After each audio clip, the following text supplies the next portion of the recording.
মানে হ্যাঁ, আসো তাহলে এরপরে হায়েজের বিষয়টা গেল, ইস্তেহাজার বিষয়টা আসে এখন। দামুল ইস্তেহাজা কাকে বলা হয়? দামুল ইস্তেহাজা বলা হয় ওয়া কুল্লু দামিন তারাহুল মারআতু আকাল্লা মিন সালাসাতি আইয়ামিন আও আকসারা মিন আশরাতি আইয়ামিন ফিল হাইজি। অর্থাৎ প্রত্যেক ওই মহিলা ৩ দিনের কমে যে রক্তটা দেখে, ৩ দিন হলে তো হায়েজ, আর যদি 3 দিনের কম হয় তাহলে সেই ক্ষেত্রে সেটাকে বলা হয় ইস্তেহাজা। অথবা দশ ইস্তেহার। দিনের 10 দিনের বেশি হয় তাহলে সেক্ষেত্রে কিন্তু এটা বলা হবে ইস্তেহাজা। অথবা নেফাসের তো সময়সীমা হচ্ছে 40 দিন, 40 দিনের উপরে যে রক্তটা দেখা দেবে সেটাকে বলা হবে ইস্তেহাজা রক্ত। এমনিভাবে ছোট বাচ্চা অথবা হামেলা এরা যে রক্তটা দেখে এগুলোকে বলা হয় ইস্তেহাজা। তো এক কথায় বলা যাবে কুল্লু দামিন গয়রি মুআতাদিন নুজুলুহু আলাল মারাতি, এমন রক্ত যে স্বাভাবিকভাবে তার মহিলাদের আসে না সেটাকে বলা হয় ইস্তিহাজা। তো ইস্তিহাজা অর্থাৎ যাদের ইস্তিহাজা রক্ত আসে তাদের হুকুম কি? তো তাদের হচ্ছে পবিত্র যারা তাদের হুকুমই। সুতরাং ইস্তিহাজা রক্ত যদি আসে তাহলে সেক্ষেত্রে নামাজ রোজা এগুলোর ক্ষেত্রে কোনো বাধা হবে না। ঠিক আছে? এখন আসো ওদের হুকুম কি, আহকাম আসহাবিল আহজার, যারা অসুস্থ, মনে করো যাদের ধারাবাহিকভাবে প্রস্রাব পড়তেই থাকে তাদের হুকুম কি? সোহেবুল উজরি হুয়া সোহেবুল হাদাস আদ-দাইম, যাদের সবসময় হাদাস থাকে, যেমন কামাই ইয়ানজিলুল মিনহুল বাউলু বিলা তাহাক্কুমিন, অর্থাৎ সালাসুল বাউল, সালাসুল বাউল, বাউল হলো মানে মানে প্রস্রাব পড়তেই থাকে, আও ইয়ানজিলুদ দাম মিন আনফিহি দাইমান, নাক থেকে রক্ত পড়তেই থাকে, এই জাতীয় যাদের সমস্যা আছে ওরা হচ্ছে ইস্তেহাজাগ্রস্ত মহিলাদের মধ্যে, ঠিক আছে? মানে হুকুমের দিক থেকে আর কি।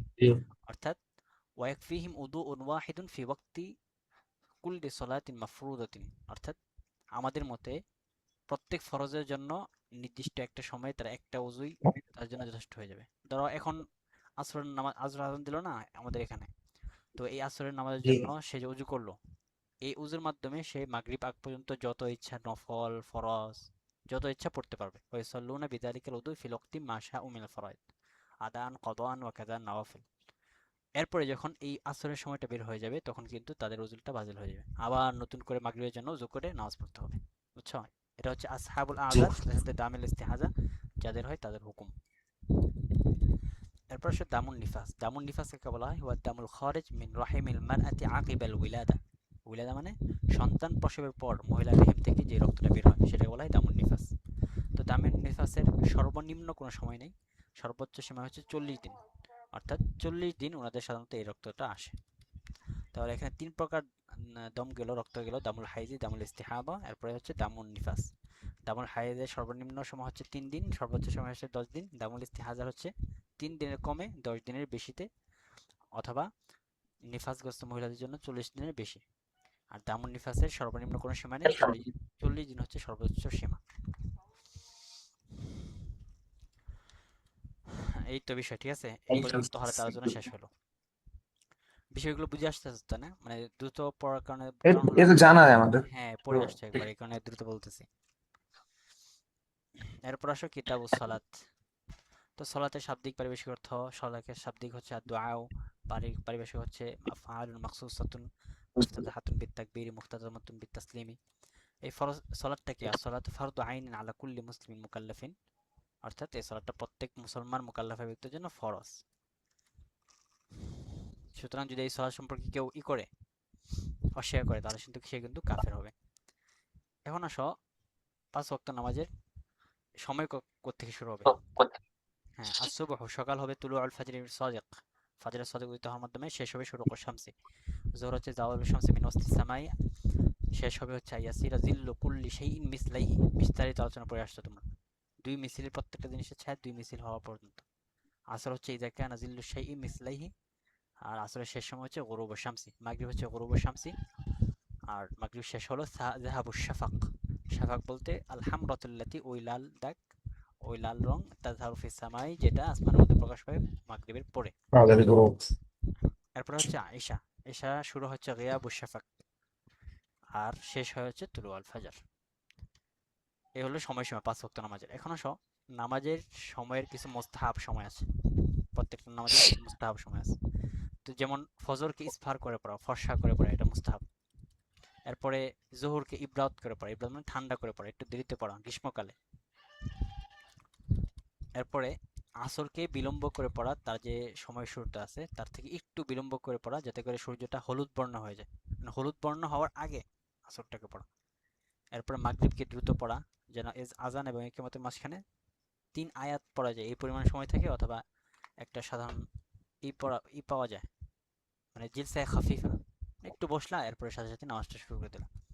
এরপরে এশাকে প্রথম রাতের 1/3 আগে পড়ে ফেলা, এটা মুস্তাহাব যদি জামাতে পড়ে। এরপর আসলাম বাবুল আজান। তো আজানের শাব্দিক অর্থ হচ্ছে আলী আলামু সরান বলা হয়, আলী আলামু বিদুখুলি ওয়াক্তিস সালাতি বিআলফাজিন মাখসুসা। এই যে পরিভাষাগুলো কিন্তু খুবই গুরুত্বপূর্ণ, পরিভাষাগুলো মুখস্থ করতে হবে। এরপর আজানের হুকুম কি? প্রত্যেক 5 ওয়াক্ত নামাজ এবং জুমার জন্য আজানটা সুন্নত মুআক্কাদা। এরপর কাইফিয়াতুল আজান তো পারোই, আল্লাহু আকবার আল্লাহু আকবার এটা বলবা শুধু।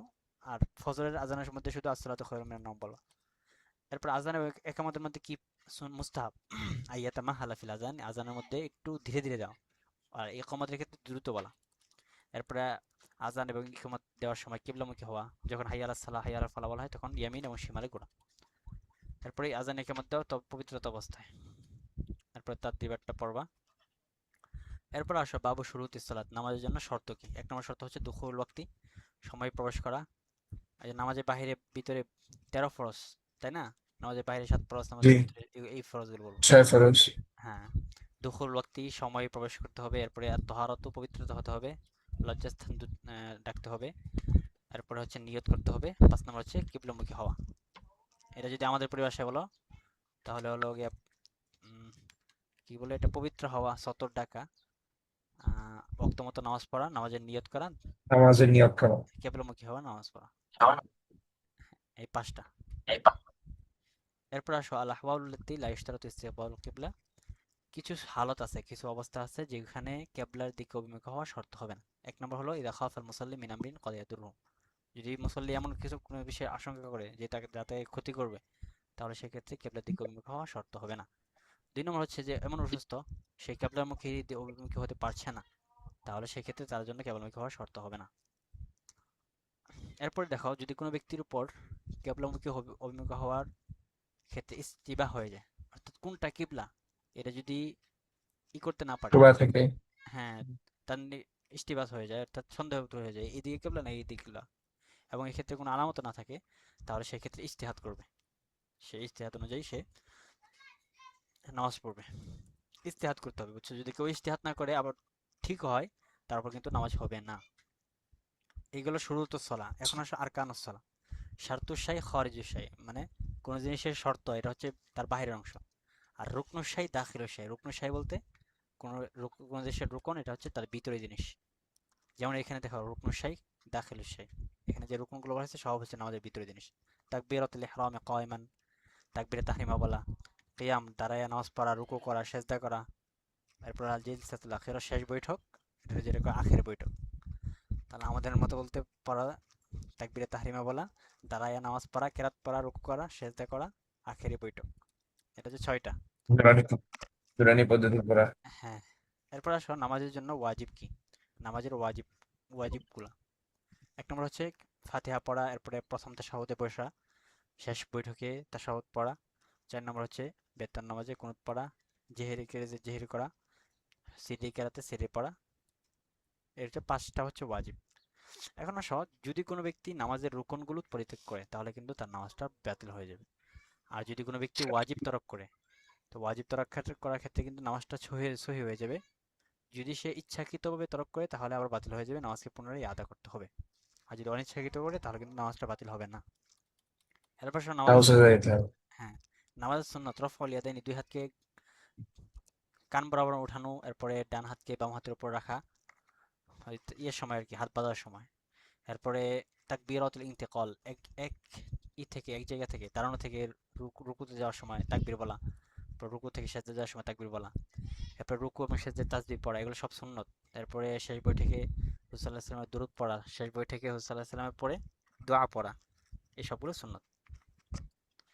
এরপরে আত-তাতবিকুল আমালিয়্যু লিস-সালাত, এখানে তোমাকে একদম নামাজটা শিখাই দিবে যে রুকু করবা, সিজদা করবা, এরপর আউযু বিল্লাহি বিসমিল্লাহ পড়বা, এটা বুঝাইছে আর কি। এরপরে তাশাহুদুস সিগা, আত-তাহিয়াতু লিল্লাহি, এরপরে আল্লাহুম্মা সাল্লি আলা মুহাম্মাদ, এরপরে হচ্ছে আল্লাহুম্মা ইন্নী যালামতু নাফসি যুলমান কাসীরা, এরপর সালাম দিয়ে শেষ করবে। মানে এক কথায় তোমার কাইফিয়তটা এখানে বলে দিয়েছে আর কি। কাইফিয়াত রয়েছে, জি বুঝছি। এরপর আসে বাবুল উইত্রি। আল উইত্র ওয়াজিবুন ইনদাল ইমাম আবু হানিফা রাহমাতুল্লাহ তাআলা, আমাদের মতে আবু হানিফা রাহমাতুল্লাহ এটা রাজিহ মত, উইত্রটা বেতর হচ্ছে ওয়াজিব। সাহাবান বলছেন যে বেতরটা হচ্ছে সুন্নাত মুআক্কাদা, শাফি রহমতুল্লাহ মাযহাবের মতো। তো এটা তো জানোই, আল উইত্র সালাসু রাকাতিন, 3 রাকাতে এটা, লা ইউফসালু বাইনাহুমা বিসালামিন, এই 3 রাকাতের মাঝে কোনো কিন্তু সালাম নাই। তুমি তো এখানে মনে হয় পড়ছো না, তারাবির নামাজ, ওনারা 2 রাকাত পরে সালাম ফিরে আবার 1 রাকাত পড়ে।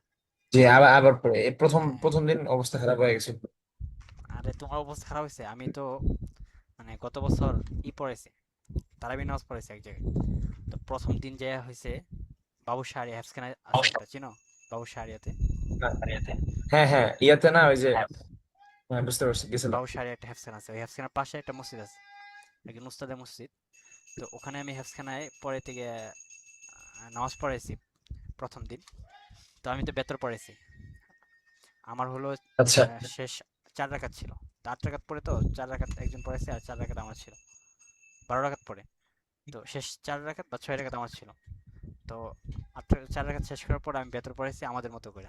তো 2 রাকাত পরে তো আমি উঠে গেছি, আর 2 রাকাত পরে তো উঠে গেছি, তো উঠে গেছে সবাই। তো তৃতীয় রাকাতে হচ্ছে দুয়াই কুনুত পরে আমি হচ্ছে তাকবীর দিছি। তো তাকবীর দিছি এদিকে, মানে মসজিদের সিস্টেমটা এমন ছিল যে পিছন থেকে সবাই দেখা যায়। তো আমি তাকবীর দিয়ে হাত তো বাজা বলতে রাখছি, আর ওরা মনে করছে আমি মনে হয় রুকুতে গেছি। রুকুতে গেছে। হ্যাঁ, সবাই রুকুতে চলে গেছে। আমি আমি এবার এরা করতেছি কি, আমি তো বুঝতেছি না কি পড়তেছি, কি নিয়ত করি। পরে এই আমার প্রবলেম বলছে যে এটা এমনি এমনি পড়ে।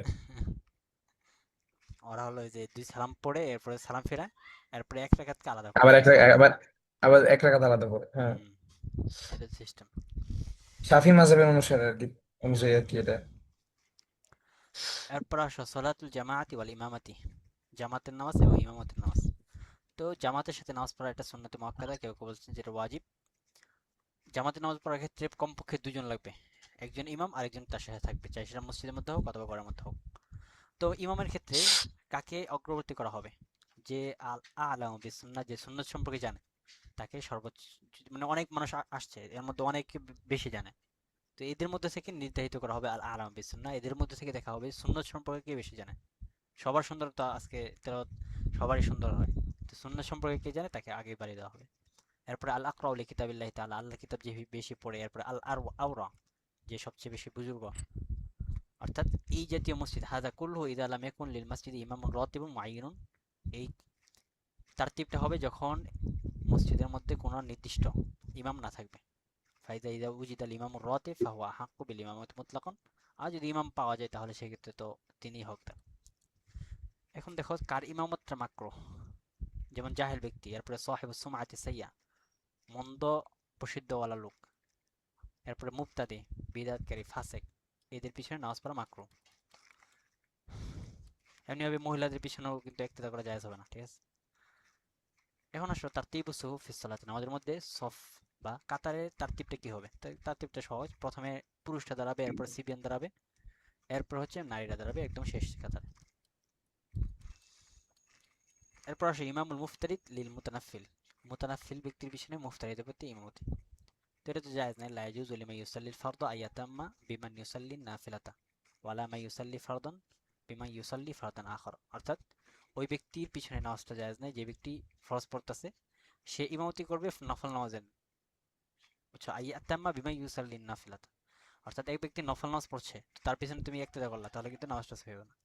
এমনি হবে এক ব্যক্তি পড়তেছে আসরের নামাজ আর তুমি পড়তে চাচ্ছ জোহরের নামাজ, তাহলে জোহরের সেক্ষেত্রে, নামাজ। হ্যাঁ, তাহলে সেক্ষেত্রে কিন্তু জায়েজ হবে না। তবে হ্যাঁ, এক ব্যক্তি ফরজ নামাজ পড়াচ্ছে, তুমি নফল নিয়ত করে দাঁড়ালা, তাহলে কিন্তু তোমার নামাজ হবে জায়েজ। এরপর সহ নামাজের মধ্যে কি কি করা মাকরুহ হবে? আল আবাসু বিসাউফি ওয়া জাসাদিহি, কাপড় নিয়ে খেলা, শরীর নিয়ে খেলা। ফারকাতুল আসাবে, নামাজের মধ্যে অনেকে আছে আঙ্গুল ফুটায়, আঙ্গুল ফুটায় না, এটা মাকরুহ। এরপর আইয়াদা আয়াদাহু আলা ওয়াসাতিহি, তার হাতকে মাঝখানে রাখা, অর্থাৎ যখন তুমি বৈঠকে বসো, বৈঠকে বসে তুমি 2 হাত 2 পায়ের উপর না রেখে মাঝখানে রাখলো, এরপর নামাজের মাঝে তাকাতাকি করা, এই সমস্ত হচ্ছে মাকরুহ। এরপর আসুন নামাজকে বাতিল করার কি কি আছে। রদ্দুস সালাম, নামাজ সালামের উত্তর দেওয়া, খাওয়া পানাহার করা, মানুষের সাথে কথা বলা। এরপর মুতায়াম্মিমকারী ব্যক্তি যে তায়াম্মুম করেছে, সে যদি নামাজের মাঝে পানি দেখে তাহলে কিন্তু নামাজটা বাতিল হয়ে যাবে। এমনিভাবে নামাজের মাঝে যদি মাসা আল খুফাইনের সময়টা শেষ হয়ে যায়, তার নামাজে কিন্তু বাতিল হয়ে যাবে।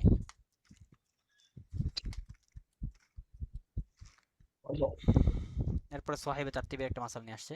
সোহাইবে তারতিব হলো যার জীবনে 5 ওয়াক্ত নামাজের বেশি কাজা হয় নাই, এটাকে বলা হয় সোহাইবে তারতিব। ঠিক আছে? তো জি। তারতিবের ক্ষেত্রে সে যদি নামাজে ফায়েতাকে ভুলে যায় এবং তার স্মরণ না রাখে, ইল্লা বাদান সল্লাল হাজিরতা কেমন সল্লাল আসরা হুয়া নাসিন আন্নাহু লাম ইউসাল্লি যুহরা, তো সেই ক্ষেত্রে আগে কাজাটা পড়ে নিতে হবে, এরপর ফরজ নামাজটা পড়তে হবে। বুঝছো? আইয়াকুনা মা আলাইহি মিনাল ফাওয়াইদ আকসার মিন সিত্তি সালাওয়াতিন লিআন্নাল ফাওয়াইদ। আচ্ছা, এইখান থেকে যে বিষয়টা বলছে, একটা দুইটা তিনটা কারণ, এই তিনটা কারণ হচ্ছে যে ফায়েতে নামাজগুলো কাজা করা আবশ্যক নিম্নোক্ত স্রোতে। ফায়েতে নামাজগুলো কাজা করা আবশ্যক নিম্নোক্ত স্রোতে। এক নম্বর স্রোত হলো সোহাইবে তারতিব। সোহাইবে তারতিব বললাম যার জীবনে, মনে করো আমার জীবন হলো 26 বছর। আচ্ছা। হ্যাঁ, জি। 26 বছর জীবনে 5 ওয়াক্তের বেশি কাজা হয় নাই, এরকম অনেকে থাকে আর কি, আচ্ছা। আমার তো অনেক কাজা হয়েছে। হ্যাঁ। তো যাদের কাজা হয় নাই তাদেরকে বলা হয় সোহাইবে তারতিব। এই সোহাইবে তারতিবের মাসালা হলো, যদি ছুটে যাওয়া নামাজটা ভুলে যায় এবং সে স্মরণ করতে পারে কোন সময়, যখন সে বর্তমান নামাজটা পড়ে ফেলছে, পড়ে ফেলার পর, ঠিক আছে, তাহলে সেই ক্ষেত্রে কিন্তু ফায়েতে নামাজটা আগে কাজা করতে হবে। 3 নম্বর হলো, যদি 6 নামাজের বেশি কাজা হয়ে যায় তাহলে সেই ক্ষেত্রে ফায়েতে নামাজটা 6 হোক অথবা তার বেশি হোক, তারতিব আবশ্যকের ক্ষেত্রে অনেক সময় সমস্যা তৈরি হয়ে যায়, সুতরাং সেই ক্ষেত্রে ফায়েতে নামাজটা কাজা করতে হবে।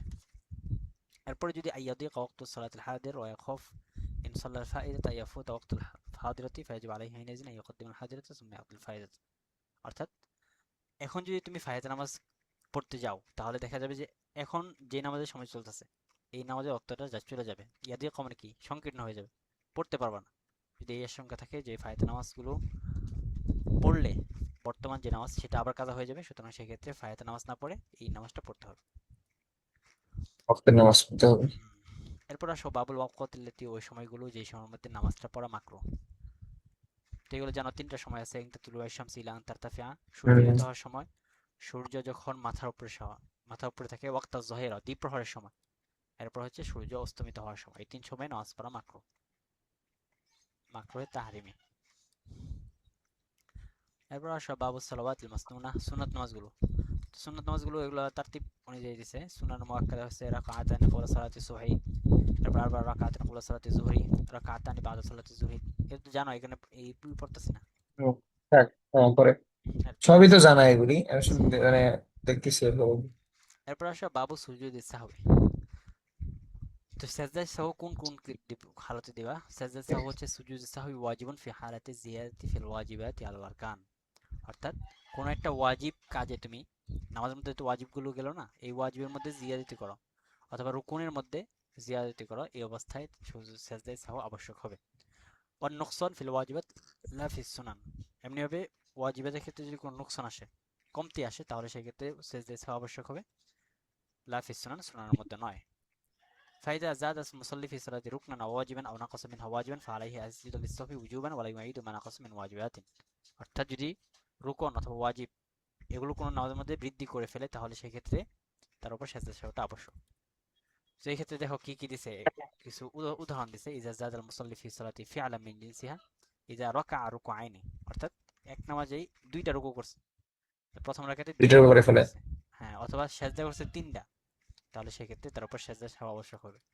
এমনিভাবে মুসল্লি ব্যক্তি ফিআলান ওয়াজিবান, কোন একটা ওয়াজিব কাজ ছুটে তরক করেছে, যেমন প্রথম বৈঠক, এই প্রথম বৈঠক কিন্তু ওয়াজিব, তাই না? মাত্রই পড়ে আসলাম। জি। এরপরে ফাতিহা পড়া, এটা ওয়াজিব। এরপরে বেতন নামাজে কুনুত পড়া, তাশাহুদ পড়া, দুই ঈদের মধ্যে তাকবীর বলা। এরপরে ইমাম যে সিররি কেরাতে জেহরি পড়ে অথবা জেহরি কেরাতে সিররি পড়ে, এই সবগুলোর ক্ষেত্রে এগুলো সবগুলো ওয়াজিব। তো ওয়াজিব তরক করার কারণে তার সাজদা সাহুটা আবশ্যক হবে। তো এখন আসো সাহুল ইমামি ওয়াল মামুম। যদি ইমাম ভুল করে তাহলে কিন্তু মুতাম অর্থাৎ মুক্তাদি তার উপর সেজদা দেওয়াটা আবশ্যক হবে যদি ইমাম সেজদা দেয়।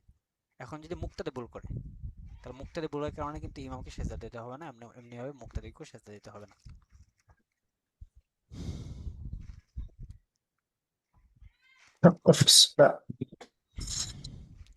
এরপরে আসো বাবু সলাতিল মারিদ, অসুস্থ ব্যক্তির নামাজ। তো অসুস্থ ব্যক্তির নামাজের জন্য একদম সহজ। যদি অসুস্থ ব্যক্তি দাঁড়ায় নামাজ পড়তে অক্ষম হয় তাহলে সেক্ষেত্রে বসে নামাজ পড়বে।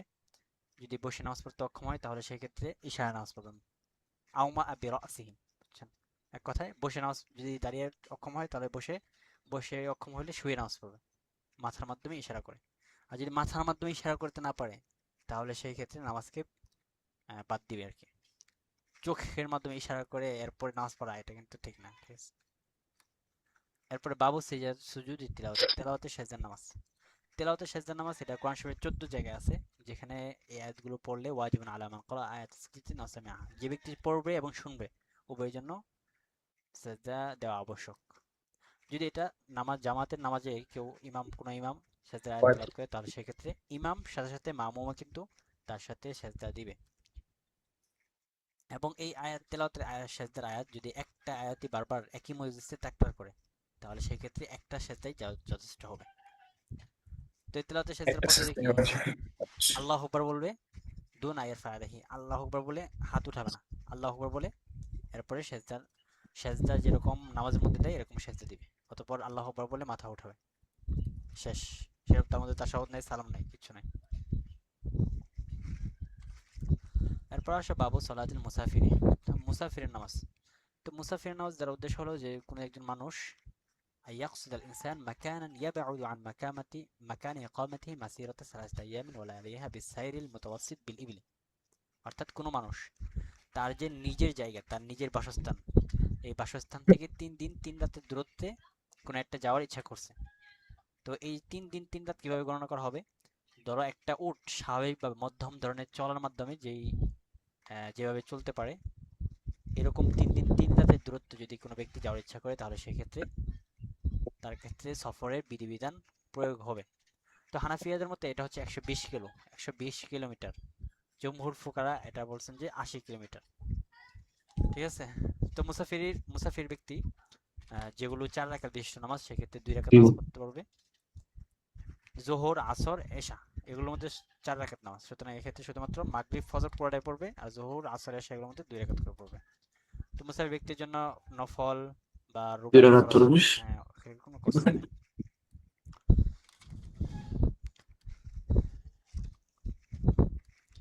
এরপর আসো বাবু সলাতুল জুমাআতি, জুমার নামাজের অধ্যায়। এখানে সুম্মিয়া ইয়াউমুল জুমাআতি বিযালিকা ইজতিমাউন নাসি ফিহি, জুমার নামাজকে জুমা বলে কেন নামকরণ করা হয়েছে? কারণ এর মধ্যে মানুষ একত্রিত হয়। এরপর আসো জুমার নামাজকে কায়েম করার জন্য শর্ত কি? এক নম্বর হচ্ছে আনতুকামা ফি বালাদিন কাবীরিন, বড় দেশে হবে, ঠিক আছে? আনতুকামা বিস সুলতানের আগের যুগের কাহিনী বলতেছে, আনতুকামা বিস সুলতান আও নাইবুহু, সুলতান থাকতে হবে অথবা তার নায়েব থাকতে হবে। 3 নম্বর হচ্ছে ওয়াক্ত থাকতে হবে। 4 নম্বর হচ্ছে জামাত হতে হবে। জুমার নামাজের জন্য 3 জন লাগবে। এমনি স্বাভাবিক জামাতের জন্য কিন্তু 2 জন লাগে, তাই না? ইমাম ছাড়া আরেকজন। যদি জুমার নামাজ কায়েম করতে চাও তাহলে 3 জন লাগবে, ইমাম আবু হানিফা রাহমাতুল্লাহ মতে। সেখানে 3 জনই লোক লাগবে, সিওয়াল ইমামি, ইমাম ছাড়া 3 জন লোক।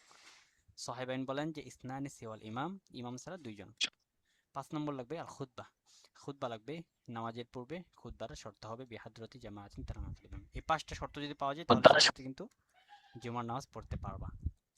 এরপর আসো খুতবার জন্য কি কি সুন্নাত? খুতবার জন্য সুন্নাত হচ্ছে আদামুত তাতওয়িল, লম্বা করা যাবে না। আল ফাসলু বাইনাল খুতবাতাইনি বিকাআদাতিন কাসীরা, অল্প একটা বসা দিতে হবে 2 খুতবার মাঝখানে। দাঁড়িয়ে খুতবা দিতে হবে, মানুষের দিকে অভিমুখী হয়ে খুতবা দিতে হবে, পবিত্র অবস্থায় খুতবা দিতে হবে। এখন আসো কার কার উপর জুমার নামাজটা ফরজ নয়। 1 নম্বর হচ্ছে মুসাফির, 2 নম্বর হচ্ছে মহিলা, 3 নম্বর হচ্ছে অসুস্থ ব্যক্তি, 4 নম্বর হচ্ছে অন্ধ ব্যক্তির জন্য, 5 নম্বর হচ্ছে আল খাইফ মিনাল মানিআন, অর্থাৎ কোনো প্রতিবন্ধকতা থেকে কোনো ভীত ব্যক্তি, অর্থাৎ যদি সে নামাজ পড়তে যায় তাহলে সে কোনো একটা বিষয়ে ভয় করতেছে, তাহলে সেক্ষেত্রে কিন্তু তার জন্য নামাজ পড়া আবশ্যক। এরপর হচ্ছে মাজুর ব্যক্তি, এই 6 জন ব্যক্তির উপর জুমার নামাজ আবশ্যক নয়। এরপর আসো বাবু সলাতুল ঈদাইন। তো হানাফিয়াদের নিকটই ঈদাইন এটা সুন্নত না ওয়াজিব এটা নিয়ে ইখতিলাফ হয়ে গেছে। তবে কেউ কেউ বলছেন যে ওয়াজিব, এটা হচ্ছে আসহ, আমরা বলি যে সলাতুল ঈদাইন, 2 ঈদের নামাজ এটা ওয়াজিব। আবার কেউ কেউ বলছেন যে সুন্নতে মুআক্কাদ। তো ঈদের নামাজে কি কি করবে? যেমন 2 ঈদের নামাজের ক্ষেত্রে মুস্তাহাব হলো যে ঈদুল ফিতরে মুসল্লার দিকে ঈদুল ফিতরে মুসল্লার দিকে মাঠের দিকে যাওয়ার পূর্বে মানুষ কিছু খেয়ে নেবে, এটা হচ্ছে সুন্নত। আর ঈদুল আজহায় খাওয়াকে বিলম্ব করবে, অর্থাৎ ঈদের নামাজে পড়ে খাবে, তাদের কুরবানি গোশত দিয়ে, ওগুলো হচ্ছে মুস্তাহাব। 2 নম্বর হচ্ছে গোসল করে যাবে, 3 নম্বর হচ্ছে আতর লাগাবে, সুরমা লাগাবে, মানে সুগন্ধি ব্যবহার করবে এক কথায়। 4 নম্বর হচ্ছে আল ইস্তিবাক আও গসল আসনান বিল ফুরশাদ, ব্রাশ বা মিসওয়াকের মাধ্যমে দাঁত পরিষ্কার করবে, উত্তম পোশাক পরিধান করবে। 6 নম্বর হচ্ছে মুসল্লার দিকে, মানে মাঠের দিকে, আমরা মাঠ বলি ঈদগাহ মাঠ, ঠিক আছে, ঈদগাহের দিকে হেঁটে হেঁটে যাবে যদি সম্ভব হয়। 7 নম্বর হচ্ছে ঈদ উল ফিতরের সময় তাকবীরটা আস্তে আস্তে বলবে, আর ঈদ উল আজহার সময় তাকবীরটা দূরে দূরে বলবে। এখন আসো ঈদের নামাজের সময় কোনক্ষণ। তো ঈদের নামাজের সময় হচ্ছে বিরতিফা শামসি কদর রোমহিন, অর্থাৎ সূর্য উদিত হওয়ার বাদা রুবাই সাআতিন, সূর্য উদিত হওয়ার 1 ঘন্টার 4 ভাগের 1 ভাগ সময় অতিবাহিত হয়ে গেলে, সূর্য একটু উদিত হয়েছে, ঠিক আছে, সূর্য ওঠার মাধ্যমে সেটা এক তীর পরিমাণ লাগছে, এক বর্ষা পরিমাণ লাগছে, এর পূর্বে কিন্তু নামাজ পড়াটা জায়েজ হবে না। তো এটা প্রলম্বিত হবে হচ্ছে সূর্য উদিত হওয়ার থেকে জাওয়াল পর্যন্ত, জোহরের আগ পর্যন্ত ঈদের নামাজ পড়া যাবে। যদি সময়টা বের হয়ে যায় তাহলে ঈদের নামাজটা বের হয়ে যাবে, মানে ওর পরে পড়া যাবে না। এরপর আসে তাকবীর ও আইয়ামে তাশরিক। আইয়ামে তাশরিকের তাকবীর, আইয়ামে তাশরিকের তাকবীর কখন থেকে শুরু হবে? আবু হানিফা রাহমাতুল্লাহ বলছেন যে ঈদুল আজহার দিনে, আরাফার দিন থেকে, ফজর নামাজের পর থেকে, আরাফার দিন থেকে ফজর নামাজের পর থেকে নহরের দিন আসরের নামাজের পর পর্যন্ত আইয়ামে তাশরিক দিন হিসেবে গণ্য করা হবে আবু হানিফার মতামত। আর সাহেবান বলছেন যে তাশরিকের দিনগুলো যে আছে 11, 12, 13, এই 13 জিল হিজ্জার শেষ পর্যন্ত একদম আইয়ামে তাশরিকের দিনগুলো থাকবে, অর্থাৎ এই পর্যন্ত তাকবীরটা বলতে হবে। এটার উপর ফতোয়া, ঠিক আছে, ফতোয়া হচ্ছে ওনাদের কথার মতে। সাহেবের উপর। হ্যাঁ, সাহেবের কথা হতে। তো তাকবীরের সিগা তো জানা, আল্লাহু আকবার, আল্লাহু আকবার, লা ইলাহা ইল্লাল্লাহ, আল্লাহু আকবার, আল্লাহু আকবার, লিল্লাহিল হামদ। এরপরে বাবু কিয়ামে শাহরি রমাদান, রমজান মাসে তারাবির নামাজ পড়া, এটা সম্পর্কে একটু আলোচনা করা হয়েছে। এরপরে তারতিবাতগুলো পড়বা। এরপর আসো বাবুল জানায়েজ। তো জানায়েজের শাব্দিক অর্থ কি? জানায়েজ এটা জিনাজাতুন থেকে জমা আসছে, ইসমুন লিল মাইয়িত, এটা হচ্ছে মৃত ব্যক্তির নাম জানায়েজ, ঠিক আছে, জিনাজা। তো যদি এটা বিকাশশীল জিম পড়ো, এটা তো বলা হয়েছে জানাজা, যদি বলো জিনায়েজ তাহলে বলা হবে লাশ, লাশকে বলা হবে জিনায়েজ, লাশকে, নাশ মানে লাশ। তো মায়া ফালবিল মুহতাদার ইনদাল ইহতিদার, অর্থাৎ মুমূর্ষ ব্যক্তি যার মৃত্যু উপস্থিত হয়েছে তার করণীয় কি? তো তার ক্ষেত্রে দেখো, ইওয়াজ্জুহু ইলাল কিবলাতি আলা শিকহিল আইমান, ডান দিকে তাকে কিবলা দিকে ফিরানো হবে, ওয়া ইয়াকুনু শাহাদাতাইন, মানে জোরে জোরে শাহাদাতাইন পড়া বলা হবে, ওয়া তালকিন ইয়াকুনু বিনুক্তি শাহাদাতাইন ইনদাহু ওয়া লা ইউমারু বিহিমা আমরুন। সেক্ষেত্রে কিন্তু তাকে আদেশ করা হবে না যে শাহাদ পড়ো, শাহাদ পড়ো, এরকম কিন্তু করা হবে না, বরং তার সামনে জোরে জোরে বলা হবে আশহাদু আল্লা ইলাহা ইল্লাল্লাহ ওয়া আশহাদু আন্না মুহাম্মাদার রাসূলুল্লাহ। এরপরে অফাতের পরে কি কি, এখান থেকে সব বলছে। এরপরে গুসলুল মাইয়িত, মৃত ব্যক্তিকে গোসল করার পদ্ধতি বলছে। এরপরে আসো তাকফিনুল মাইয়িত। তাকফিনুল মাইয়িতের ক্ষেত্রে এগুলো একটু মনে রাখার বিষয়, যে পুরুষের জন্য কয়টা প্রকার কাপড় সুন্নত। 1 নম্বর হচ্ছে ইজার। তো ইজারটার পরিমাণটা মনে রাখবো, ইজারটা হচ্ছে মিন মাফরিকিল রাসি ইলাল কদম, অর্থাৎ মাথা থেকে নিয়ে পা পর্যন্ত, বুঝছো, ইজার। আর 2 নম্বর হচ্ছে কমিজ। কমিজটা হচ্ছে গলা থেকে নিয়ে পা পর্যন্ত, বিলা কুম্বাইন, সেখানে কোনো হাত থাকবে না। এরপরে 3 নম্বর হচ্ছে লিফাফা। তো এই লিফাটা হচ্ছে একদম পুরা বিষয়টাকে, একদম পুরা মাথা থেকে পা পর্যন্ত সবগুলোকে একদম যেটা মিলিয়ে ফেলবে আর কি, এত লম্বা হতে হবে। তাহলে পুরুষের জন্য সুন্নত কাফন হচ্ছে 3টা, ইজার, কমিজ, আর একটা হচ্ছে লিফাফা। যদি এর মধ্যে ইজার এবং লিফাফা মধ্যে, এই 2 কাপড়ের মধ্যে সীমাবদ্ধ থাকে তাহলে জায়েজ হবে। মহিলার জন্য কাপড়, সুন্নত কাপড় কয়টা? 5টা, ইজার, কমিজ, খিমার, খিরকা, আরটা হচ্ছে লিফাফা। এই 5টা কাপড় যদি থাকে তাহলে হচ্ছে সুন্নত কাপড়। তবে মহিলাদের ক্ষেত্রে 3টা কাফন, ইজার, খিমার, লিফাফা, যদি এই 3টা থাকে তাহলে সেক্ষেত্রে জায়েজ হবে। 5টা কাপড় অন্যদের জন্য সুন্নত।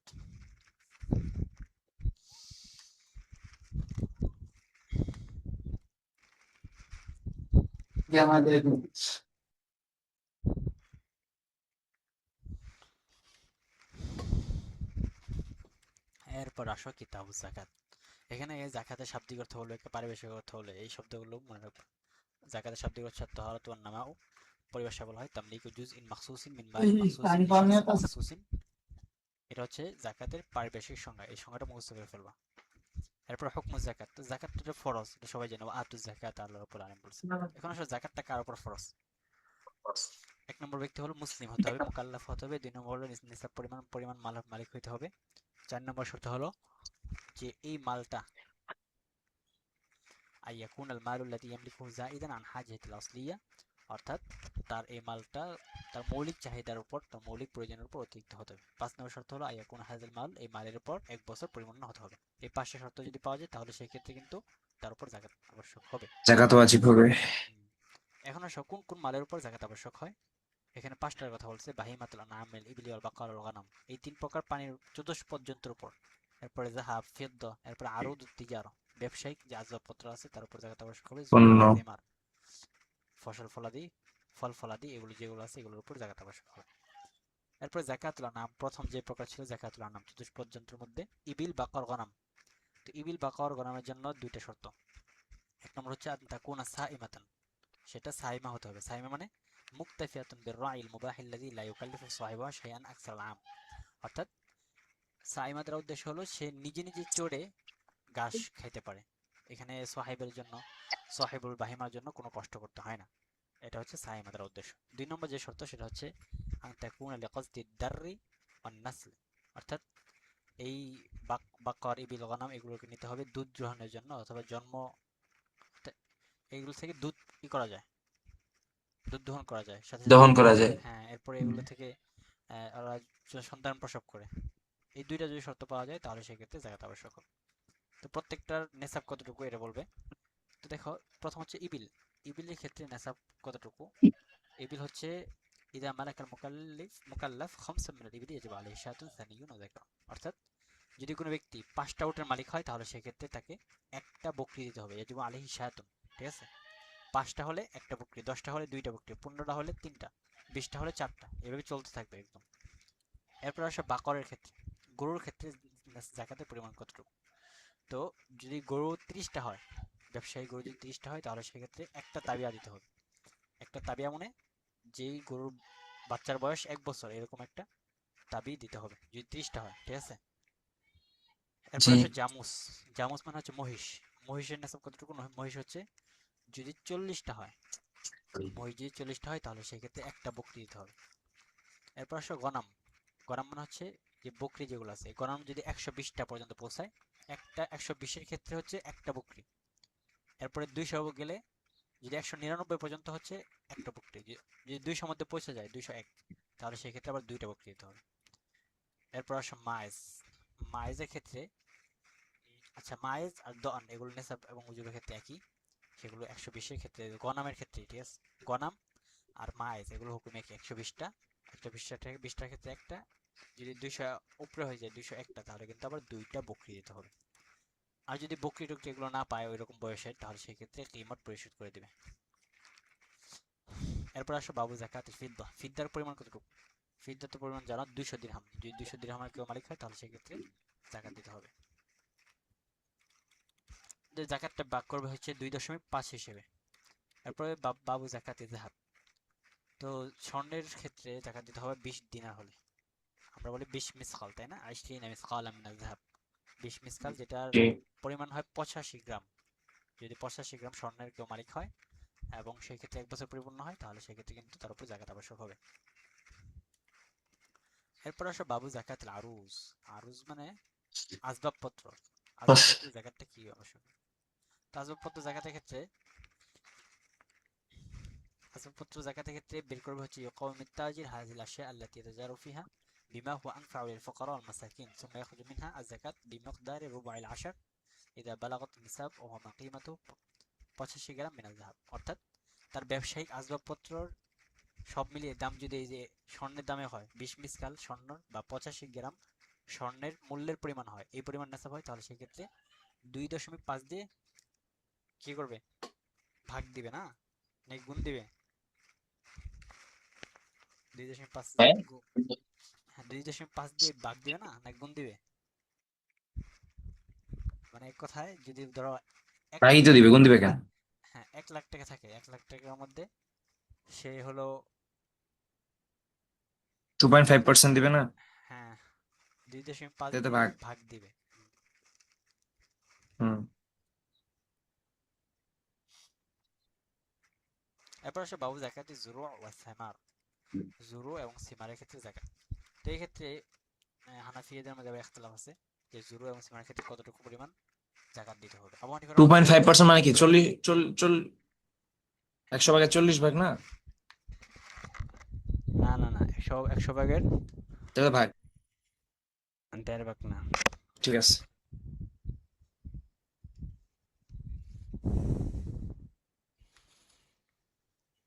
1 লাখ যদি আসে মনে হ্যালো। করো, 1 লাখ টাকা, 1 লাখ থেকে 5,000 টাকা দিবে, জাকাত দিবে।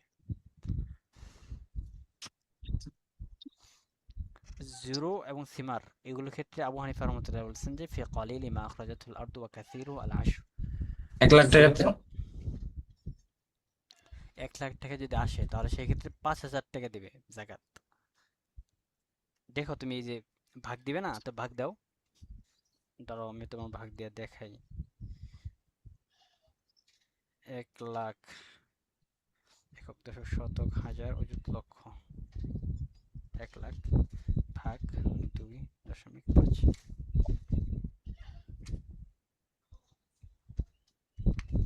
দুই সময় 5 দিলে তো ইয়া আসে, 40,000 আসে। 40,000? এত না তো। হ্যাঁ। না, এত দিলে এবার ওই ই থাকবো, কত ই হয়ে যাবো, দরিদ্র হয়ে যাবো 40,000 দিলে।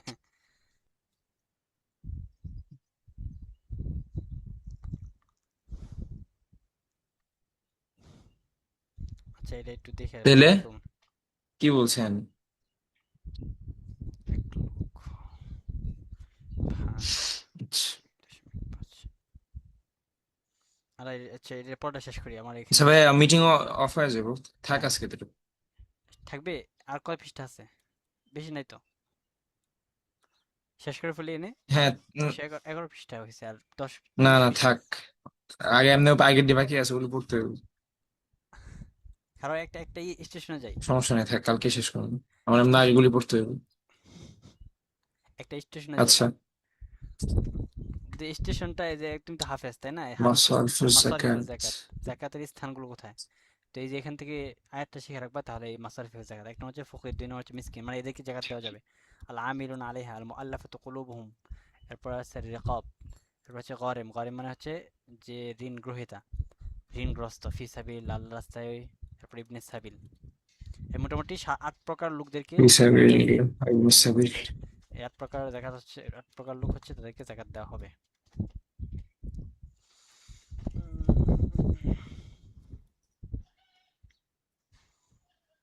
আচ্ছা এই পর্যন্ত থাক, বাবু সাদাকাতুল ফিত্রি এই পর্যন্ত থাক। এটা কি? বাবু সাদাকাতুল ফিত্রি, সদকায়ে ফিতরের মাসালা। উপরেটা কি দেখলাম? যেটা, এর উপরেটা, উপরে, উপরে পৃষ্ঠাটা, আগের পৃষ্ঠাটা। এটা হচ্ছে কাইফিয়াতু ইখরাজিজ হ্যাঁ। যাকাত, যাকাত বের করার পদ্ধতি। অর্থাৎ একজন যাকাত দানকারী, যাকাত যে দিবে, সে চাইলে প্রতি সব প্রকারকে, ধরো তার উপরে আসছে 5,000 টাকা, সব প্রকারকে 100 টাকা করে দিল, এরকমও করতে পারে। অথবা একজনকে দিয়ে দিল 5,000, তার ইচ্ছা। ঠিক আছে। 2 নম্বর হলো লাতুৎফাও, এখানে মাসালা বলছে লাতুৎফাও যাকাত ইলা গনিয়্যিন ইয়ামলিকু কদরা নিসাবি, অর্থাৎ আচ্ছা, এমন ঠিক। ধনীকে যাকাত দেওয়া হবে না যে যাকে, যে নেশাবের পরিমাণ মালিক হয়ে যায়। এরপর লা ইয়াদফাউল মুযাক্কির যাকাতাহু ইলা আবিহি ওয়া জাদ্দিহি, তার বাবা যার নিকট যাকাত পরিশোধ করতে পারবে না, তার স্ত্রীর নিকট যাকাত পরিশোধ করতে পারবে না। এই মাসালা বলছে। ঠিক আছে। এরপরে বলছে আজ যাকাতু ইলা গায়রি বালাদিল মুযাক্কি, অর্থাৎ যাকাত দেনেওয়ালা যে দেশে থাকে, এই দেশ থেকে অন্য দেশে যাকাত প্রেরণ করলো, এটা কি জায়েজ হবে কি জায়েজ হবে না? তো এটা বলছে মাকরু হবে। যদি তাদের শহরের মধ্যে সংকট থাকে, সেই সংকট রেখে অন্য দেশে পাঠালো, এটা তো মাকরু। তবে সেক্ষেত্রে কিছু সুরতে নকল করাটা বা স্থানান্তরিত করা মাকরু হবে না। যদি সে যে দেশে আছে, এই দেশে হলো অন্য দেশে তার এই নিকট সাধনার আত্মীয়, ক্ষেত্রে। হ্যাঁ, অন্য দেশে তার নিকট আত্মীয় স্বজন আছে, তাহলে সেক্ষেত্রে কিন্তু মাকরু হবে না। এমনি হবে সেই দেশ, হুম। যে দেশে আছে ওই দেশটা হচ্ছে ধনী দেশ, আমেরিকা, ইউরোপ, এগুলো যারা যারা আছে। তো ইউরোপে এখানে তো জাকাত দেওয়ার কোনো ই নাই, সে তার নিজ দেশে পাঠাবে, এখান থেকে কিন্তু সমস্যা হবে না। আচ্ছা কালকে জাকাতুল ফিত্র, সদাকাতুল ফিত্র থেকে পড়বো নি? কালকে কোন কিতাব পড়বা? এটা তো শেষ হবে কালকে ইনশাল্লাহ, 10 মিনিটে শেষ করে দেবো। আচ্ছা। কালকে কোন কিতাব পড়বো তাহলে? এরপরে এটা দিয়ে সানির কিতাব। আচ্ছা আচ্ছা ঠিক আছে। দাঁড়ান। এটা দেওয়া বলে আর কোনো কিতাব আছে যেটা পড়া যাবে? উম, হুম। দেখতে হবে একটু। এই তিনটে তো ছিল না,